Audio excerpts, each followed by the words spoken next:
सर्वप्रथम राष्ट्रीय स्वराज परिषद का और श्री अनूप देशबंधु सर का मैं हार्दिक आभार व्यक्त करता हूं, जिन्होंने मुझे राष्ट्रीय स्वराज परिषद के माध्यम से अपनी भावनाओं को व्यक्त करने का अवसर दिया है। दोस्तों, हमारे संविधान निर्माताओं ने एक स्वप्न देखा था कि भारत एक सामाजिक, आर्थिक एवं हर तरह से सशक्त राष्ट्र बनेगा। भारत में समानता, स्वतंत्रता और बंधुत्व की भावनाएं चहुं ओर विकसित होगी। इसी के लिए हमारे संविधान निर्माताओं ने यूनिफॉर्म सिविल कोड अर्थात समान नागरिक संहिता तो लागू करने का एक स्वप्न देखा था।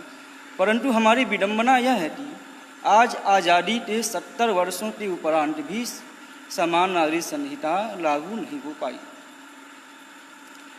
समान नागरिक संहिता पर यह बहस आज की बहस नहीं है। समान नागरिक संहिता की यह बहस उस समय से प्रारंभ हुआ है जब से संविधान सभा में संविधान का निर्माण हो रहा था। डॉक्टर बाबा साहब भीमराव अम्बेडकर का यह स्वप्न था कि संविधान के निर्माण के साथ ही समान नागरिक संहिता तो लागू किया जाए, परंतु संविधान सभा में मतभेद होने के कारण समान नागरिक संहिता को लागू नहीं किया जा सका और इसे संविधान के भाग 4 नीति निर्देशक सिद्धांतों के अंतर्गत अनुच्छेद 44 में रखा गया। यदि संविधान के वास्तविक दर्शन को समझना है, हमें संविधान के बारे में वास्तविक रूप से जानना है, तो नीति निर्देशक सिद्धांत ही हमारे लिए सबसे उपयुक्त माध्यम है। नीति निर्देशक सिद्धांत संविधान की आत्मा है, संविधान का दर्शन है, संविधान का जीवंत रूप है। नीति निर्देशक सिद्धांत जो है वह इन्फोर्सिएबल बाय कोर्ट ऑफ हैं, जो राष्ट्र के लिए आवश्यक हैं, चाहे वह भारत में पंचायती राज व्यवस्था की स्थापना करना हो, चाहे पर्यावरण संरक्षण से संबंधित कानून हो, चाहे समान कार्य के लिए समान वेतन की बात हो। 73वें और 74वें संविधान संशोधन के माध्यम से हमारे देश में पंचायती राज व्यवस्था तो लागू हो गई। हमने कानून बनाकर पर्यावरण संरक्षण को भी लागू कर दिया। हमने समान कार्य के लिए समान वेतन की भी योजना ला दी। लेकिन कुछ लोगों के, जो मुट्ठी भर लोग हैं, उनके विरोध के कारण हमने समान नागरिक संहिता तो आज तक लागू नहीं किया। दोस्तों, कुछ लोग कहते हैं कि समान नागरिक संहिता जो है वह धार्मिक स्वतंत्रता के अधिकार अनुच्छेद 25 का उल्लंघन करने वाला है। जो भी संविधान को थोड़ा बहुत जानता होगा वह उनके इस बात से सहमत नहीं हो सकता है, क्योंकि अनुच्छेद 25 का जब शुरुआत होता है तो अनुच्छेद 25 का शुरुआत में ही कहा गया है subject to the public morality order and health, यानी लोक व्यवस्था, सदाचार और नैतिकता को ध्यान में रखते हुए धार्मिक स्वतंत्रता के अधिकार यानी अनुच्छेद 25 पे रीजनेबल रेस्ट्रिक्शन लगाया जा सकता है। कोई व्यक्ति यह नहीं कह सकता है कि हमारे धर्म में मनुष्य की बलि दी जाए, और धार्मिक स्वतंत्रता के अधिकार के नाम पर मनुष्य की बलि तो स्वीकार नहीं किया जा सकता है। यहाँ भी नैतिकता और सदाचार आ जाती है। कोई भी धर्म यह नहीं कहता है कि महिलाओं का उत्पीड़न किया जाए, महिलाओं को कम अधिकार दिया जाए, महिलाओं का शोषण हो, और धर्म के नाम पर इसे रोका जाना गलत है। संविधान सभा में बहस में के मुंशी साहब ने बहुत ही अच्छी बात कही थी कि धार्मिक स्वतंत्रता का अधिकार हमारे लिए एक महत्वपूर्ण अधिकार है। धार्मिक स्वतंत्रता लोगों के लिए आवश्यक है, किंतु सभी चीज़ों को धार्मिक स्वतंत्रता के नाम के आधार पर धर्म के आधार पर जोड़ना सरासर गलत है। यूनिफॉर्म सिविल कोड है क्या? यूनिफॉर्म सिविल कोड में यूनिफॉर्म का मतलब है समान, अर्थात भारत में रहने वाले सभी धर्मों के लोग, चाहे वह हिंदू हो, मुस्लिम हो, सिख हो, बौद्ध हो, जैन हो, ईसाई हो, पारसी हो, किसी भी विचारधारा को मानने वाले हों, किसी भी पंथ, संप्रदाय, मजहब और जाति के हों, सभी के लिए समान सिविल कानून की स्थापना ही यूनिफॉर्म सिविल कोड है। सिविल कानून क्या है? विवाह विच्छेद यानी तलाक, एडॉप्शन, सक्सेशन आदि। क्या विवाह विच्छेद संपत्ति में बंटवारा धर्म से जुड़ा हुआ मामला है? ये धर्म से जुड़ा हुआ मामला नहीं है, ये हमारे समाज से जुड़ा हुआ मामला है। और विडंबना यह है कि हिंदुओं के लिए तो आपने हिंदू कोड बिल ला दिया, क्रिश्चियन का अलग कानून है, मुसलमान शरीयत के हिसाब से चलते हैं, भारत एक धर्मनिरपेक्ष का राष्ट्र है। भारत का कोई भी धर्म नहीं है। सरकार, भारत का संविधान यह कहता है कि सरकार किसी भी धर्म को बढ़ावा नहीं देगी, धर्म के आधार पर कोई भेदभाव नहीं करेगी। लेकिन हमारा यह विडंबना है कि भारत जैसे सेकुलर देश में, धर्मनिरपेक्ष देश में, पंथ-निरपेक्ष देश में धर्मनिरपेक्षता जो कि हमारे संविधान का मूलभूत बेसिक स्ट्रक्चर है, मूलभूत आधारभूत ढांचा है, लेकिन फिर भी समान नागरिक संहिता एक धर्मनिरपेक्ष सिविल कानून आज तक लागू नहीं हो पाया। दोस्तों, समान नागरिक संहिता क्यों आवश्यक है ये हम समझते हैं। आप सभी भारतीय दंड संहिता आईपीसी से भली भांति परिचित होंगे। आईपीसी का 494 नाम का धारा है, सेक्शन 494, जो कि बाइगेमी द्विविवाह से संबंधित है। यदि कोई भी गैर मुस्लिम महिला, चाहे हिंदू हो, क्रिश्चियन हो, सिख हो, जैन हो, कोई भी धर्म का हो, यदि एक वैध विवाह के रहते हुए दूसरा विवाह करती है तो वह द्विविवाह का, पुरुष हो या महिला, वह द्विविवाह का दोषी माना जाएगा और उसे 7 ईयर्स इम्प्रिजनमेंट की सजा दी जाएगी। 7 वर्षों तक वह जेल में जा सकता है। परंतु यह दुर्भाग्य है कि एक मुस्लिम समुदाय के ऊपर आईपीसी का सेक्शन 494 लागू नहीं होता है। उन्हें 4 विवाह की परमिशन एक पर्सनल लॉ, शरीयत के आधार पर दी हुई है। अभी माननीय उच्चतम न्यायालय ने 10 दिन पहले विनीता शर्मा बनाम राकेश शर्मा के वाद में फैसला दिया कि संपत्ति हिंदू सक्सेशन अमेंडमेंट एक्ट 2005 के आधार पर कि महिलाओं को, लड़कियों को अपने पिता की पैतृक संपत्ति में बराबर का अधिकार है। सुप्रीम कोर्ट ने बहुत ही अच्छी टिप्पणी की थी, ए daughter is always a daughter, बेटी सदैव बेटी ही रहती है। बेटा शादी के बाद बेटा हो सकता है शायद नहीं रहे, लेकिन बेटियां सदैव बेटियां ही रहती हैं। परंतु मुस्लिम समुदाय में आज भी संपत्ति में महिलाओं को बराबर का अधिकार प्राप्त नहीं है। निकाह हलाला जैसी प्रथा एक सभ्य समाज के नाम पर कलंक है। निकाह हलाला जैसी प्रथा तो धार्मिक नैतिकता और सदाचार के आधार पर कतई सुसंदर घोषित नहीं किया जा सकता है। मेहर, मुस्लिम विवाह एक कॉन्ट्रैक्ट है, मुस्लिम विवाह एक संविदा है और मुस्लिम विवाह में विवाह के समय मेहर की रकम तय की जाती है। भारत जैसे राष्ट्र में मेहर की रकम सामान्यतः 500, 1000, 2000, 5000 रुपये ही होती है। और मुस्लिम व्यक्ति जब तलाक देता है अपनी पत्नी को, तो हिंदू नियम में यह है कि तलाक के पश्चात पत्नी गुजारा भत्ता यानी मेंटेनेंस की हकदार होती है। परंतु मुस्लिम विधि में ऐसा नहीं है। मुस्लिम विधि में यदि पत्नी अलग होती है अपने पति से तलाक के माध्यम से, तलाक का फैसला काजी करते हैं, जबकि हिंदू विधि में तलाक की डिक्री कोर्ट के द्वारा पास की जाती है। लेकिन मुस्लिम समाज में ऐसा नहीं है। और मुस्लिम समाज में मेंटेनेंस भी नहीं दिया जाता है। वहाँ वह जो मेहर की 500, 1000 रुपये की राशि है वही विवाह विच्छेद के पश्चात दी जाती है और उसी से पत्नी को अपना गुजारा भत्ता विवाह के पश्चात करना होता है। यह तो कुछ उदाहरण हैं जो धर्म के आधार पर सिविल कानून में विभेद तो दिखाते हैं, जिन्हें धार्मिक स्वतंत्रता के नाम पर उचित नहीं ठहराया जा सकता है। कुछ लोग कहते हैं, सामान्य सी समस्याएं लोगों में हो सकती है कि यदि समान नागरिक संहिता लागू होगी, हिंदू हो चाहे मुस्लिम हो चाहे सभी लोग हों, यदि लागू होगी तो हमारे रीति रिवाज जो हैं वह उसमें परिवर्तन लाया जा सकता है।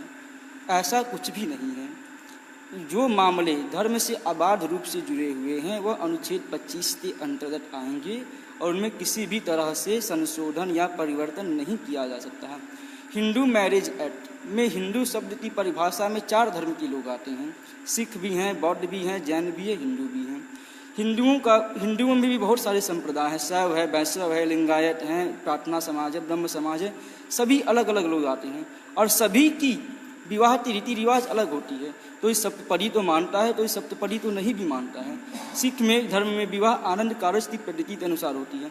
तो क्या हिंदू विवाह अधिनियम आने से, जो कि एक यूनिफॉर्म लॉ है हिंदुओं के लिए, क्या उनके रीति रिवाज परिवर्तित हो गए? क्या उन्हें अपने विवाह में धार्मिक परंपराओं का निर्वहन करने से वंचित कर दिया गया? ऐसा कुछ भी नहीं है। यदि यूनिफॉर्म सिविल कोड आता भी है तब भी मुस्लिम अपने विवाह निकाह के माध्यम से ही करेंगे, हिंदू सप्तपदी के माध्यम से ही करेंगे। जो हिंदू सप्तपदी के माध्यम से विवाह नहीं करना चाहते हैं वो अपनी रीति रिवाज से विवाह करने के लिए स्वतंत्र हैं। कुछ लोग समाज में भ्रम फैलाने के लिए यह झूठ फैला रहे हैं कि यूनिफॉर्म सिविल कोड के लागू होने से आपके रीति रिवाजों में परिवर्तन लाया जा सकता है। यह सरासर गलत है, इसे किसी भी तरह से सही नहीं ठहराया जा सकता है। एक बहुत ही प्रसिद्ध प्रोफेसर हैं फैजल मुस्तफ़ा साहब, वह एक तर्क देते हैं कि यूनिफॉर्म सिविल कोड यदि लागू किया जाएगा तो यह अनुच्छेद 14 का उल्लंघन है, अनुच्छेद 25 का उल्लंघन है। और अनुच्छेद 14 यह कहता है कि रीजनेबल क्लासिफिकेशन को स्वीकृति प्रदान करता है, यानी रीजनेबल क्लासिफिकेशन के आधार पर एक वर्ग के साथ विभेद किया जा सकता है। और वह कहते हैं कि मुस्लिम समुदाय धर्म को एक वर्ग मानना चाहिए और इस आधार पर वह अपनी परंपराओं का निर्वहन करने के लिए स्वतंत्र हैं, जबकि ऐसी बात नहीं है। यदि आप धर्म को एक वर्ग मान लेंगे, धर्म के आधार पर विभेद करने लग जाएंगे, तो फिर हमारे संविधान का अनुच्छेद 14 जो विधि के समक्ष समता और विधियों के समान संरक्षण की बात करता है, सबसे प्रमुख अनुच्छेद 15 जो धर्म, जाति, लिंग, जन्मस्थान, नस्ल के आधार पर विभेद को प्रतिषेध करता है, उसका क्या महत्व रह जाएगा। यदि सभी धर्म अपने धर्म के तो एक वर्ग मानकर अपना अलग अलग नियम कानून बनाने लग जाएं, तो फिर धर्म का कोई महत्व ही, फिर तो संविधान के अनुच्छेद 14 और 15 का कोई महत्व ही नहीं रह जाएगा। इसलिए अनुच्छेद 14 के रीजनेबल क्लासिफिकेशन के आधार लेना मैं मानता हूँ सही नहीं है। फैजल मुस्तफ़ा साहब का यह तर्क भी सही नहीं है। देखिए, यूनिफॉर्म सिविल कोड पर आज बहस अत्यधिक इसलिए प्रारंभ हो गई है क्योंकि वर्तमान की जो सरकार है प्रधानमंत्री मोदी जी के नेतृत्व में, वह ऐसे संवैधानिक मुद्दों का समाधान कर रही है जो वर्षों से लंबित थी।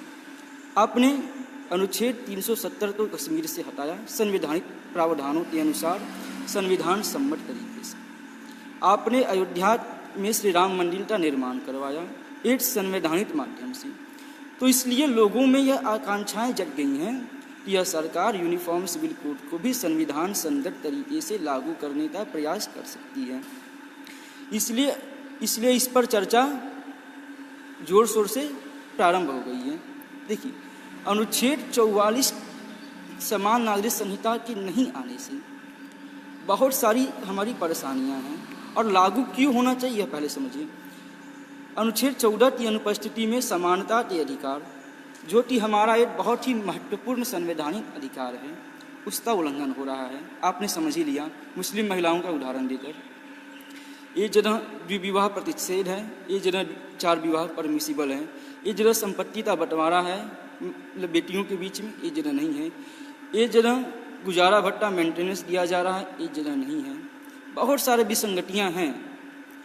अनुच्छेद 14 का उल्लंघन है, अनुच्छेद 15 का उल्लंघन है, और सबसे इम्पॉर्टेंट हमारा जो संविधान की आत्मा है अनुच्छेद 21 right to life and personal liberty, उसका उल्लंघन है यूनिफॉर्म सिविल कोड की अनुपस्थिति। एक मुस्लिम महिला जिसको विवाह के 5-6 महीने के बाद ही तलाक दे दिया जाता है, और यदि वह फिर पति से विवाह करना चाहती है अपने उसी पति से जो तलाक दिया है, तो उसे निकाह हलाला जैसी कुप्रथा से होकर गुजरना पड़ता है, जो उसके गरिमापूर्ण जीवन का एक बहुत बड़ा उल्लंघन है। आर्टिकल 21 का बहुत बड़ा उल्लंघन है, ग्रॉस वायलेशन ऑफ आर्टिकल 21 है। इसलिए यूनिफॉर्म सिविल कोड की प्रासंगिकता वर्तमान समय में बढ़ जाती है। यूनिफॉर्म सिविल कोड हमारे संविधान का एक आदर्श तत्व है। Universal declaration of human right United nation के अनुच्छेद 16 में भी इस तरह के वायलेशन का प्रतिषेध किया गया है। और सबसे बड़ी बात यह है कि माननीय उच्चतम न्यायालय ने, चाहे वह सरला मुद्गल का केस हो, चाहे वह साहबानों का केस हो, इसमें उन्होंने स्पष्ट रूप से यह सजेशन दिया है अपना कि सरकार को यथाशीघ्र यूनिफॉर्म सिविल कोड को लागू करना चाहिए, क्योंकि यह directive principle of state policy है, DPSP है, यह enforceable by court of law नहीं है। इसलिए कोर्ट इसको चाह कर भी इन्फोर्स नहीं कर सकता है, इसको सरकार को ही लागू करना है। यह ऑर्बिटर डिक्टा है, रेसोल्यूशन लाई है नहीं। इसलिए अब सरकार तो चाहिए कि 70 वर्ष हो गए, हमारे संविधान निर्माताओं ने जो यूनिफॉर्म सिविल कोड था इस स्वप्न लिखा था कि यूनिफॉर्म सिविल कोड यूनिफॉर्मिटी लाने के लिए देश में लागू किया जाए, उसे जल्द से जल्द लागू करना चाहिए और देश के एकता और अखंडता सांप्रदायिक सौहार्द को बनाना चाहिए। यूनिफॉर्म सिविल कोड नहीं आने से देश का सांप्रदायिक सौहार्द, एकता और अखंडता तो बहुत नुकसान पहुंचता है। देखिए 370 जब नहीं था तो हम लोग जो भी कानून की धाराएं पढ़ते थे उसका अनुच्छेद 1 में कहा जाता था this extend to whole of India except district of Jammu and Kashmir, यह राज्य जम्मू कश्मीर, यह अधिनियम जम्मू कश्मीर राज्य को छोड़कर भारत के शेष राज्यों में लागू होगी। तो हमें यह लगता था कि जम्मू कश्मीर क्या भारत का भाग नहीं है कि यह अधिनियम लागू नहीं होगा। इसी तरह हमारे धर्मनिरपेक्षता के भावना को, सेकुलरिज्म को मजबूत करने के लिए एक सेकुलर सिविल लॉ की हमें आवश्यकता है और मेरा मानना है कि civil law, uniform civil law जल्द से जल्द लागू होना चाहिए। यह आर्टिकल 25 का उल्लंघन नहीं है, यह संविधान सम्मत है, विधि सम्मत है और माननीय उच्चतम न्यायालय ने भी इस पर कहा चुके हैं इसे लागू होना चाहिए, इसलिए सरकार को इसे लागू करना चाहिए। हमारे संविधान निर्माताओं ने यूनिफॉर्म सिविल कोड का जो स्वप्न देखा था उसे साकार होना चाहिए। यूनिफॉर्मिटी समाज में आनी चाहिए और यूनिफॉर्म सिविल कोड लागू होना चाहिए। यूनिफॉर्म सिविल कोड का लागू होना हमारे संविधान निर्माताओं के प्रति हमारी सच्ची श्रद्धांजलि होगी। इसलिए हमने राष्ट्रीय स्वराज परिषद के माध्यम से जिसमें श्री अनूप देशबंधु सर हैं, जो बहुत ही लंबे समय से यूनिफॉर्म सिविल कोड को लागू कराने के प्रयास से लगे हुए हैं, मैं सर का बहुत बहुत अभिनंदन करता हूं। सर ने यूनिफॉर्म सिविल कोड पर बहुत सारी पुस्तकें भी लिखी हैं और आप एक संवैधानिक मामले के मर्मज्ञ अधिवक्ता भी हैं। आपने समाज से जुड़ी हुई कई सारी PIL माननीय उच्चतम न्यायालय में दाखिल किया है और हम लोग चाहते हैं कि हम लोग सभी लोग मिलकर समान नागरिक संहिता को लागू कराने के लिए सकारात्मक योगदान दें। मुझे आप सभी के सहयोग की आकांक्षा है और हम सभी चाहते हैं कि हम सभी मिलकर हमारा सम्मिलित प्रयास एक नई यूनिफॉर्म सिविल कोड को लागू कराएगा। मेरे साथ जो भी साथी जुड़े हुए हैं उनका मैं हार्दिक अभिनंदन करता हूं, स्वागत करता हूं। भाई आकाश सिंह जी, आदित्य कुमार राणा जी, रामेश्वर दुबे जी, श्री नित्य प्रताप सर जी, रजत सिंह सोमवंशी सर, मैं सभी का पुनः हार्दिक अभिनंदन करता हूं। रजत सिंह सोमवंशी सर, रितेश सिंह जी, अवनीश कुमार बरनवाल जी, कुमार शिवम, अखिलेश यादव, मैं सभी का पुनः नमस्कार करता हूं। धन्यवाद।